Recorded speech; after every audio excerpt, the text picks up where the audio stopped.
ഭയങ്കര പ്രശ്നമായി അവിടെ മൊത്തം ആനയും കീനയെല്ലാം നിൽക്കുമല്ലോ. കീനയുണ്ടോ?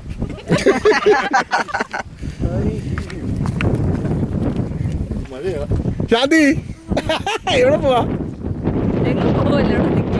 ഇതാണോ ജയകുമാർ? ഇതാണോ ജയകുമാർ? ഇതാണോ ജയകുമാർ? അയ്യോ ജയകുമാർ ഇവിടെ പെട്ടായിരുന്നു. രണ്ടും കുരിശു പോലെ നിൽക്കുന്നത്, അതുകൊണ്ട് ചോദിച്ചു.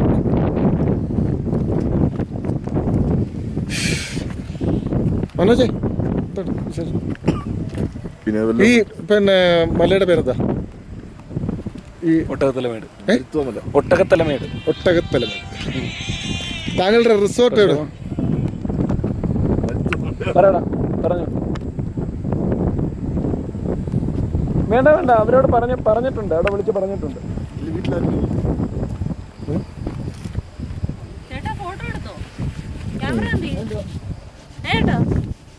ഇതിനകത്ത് വരും ചേട്ടൻ ഫോട്ടോ എടുക്കുന്നത്.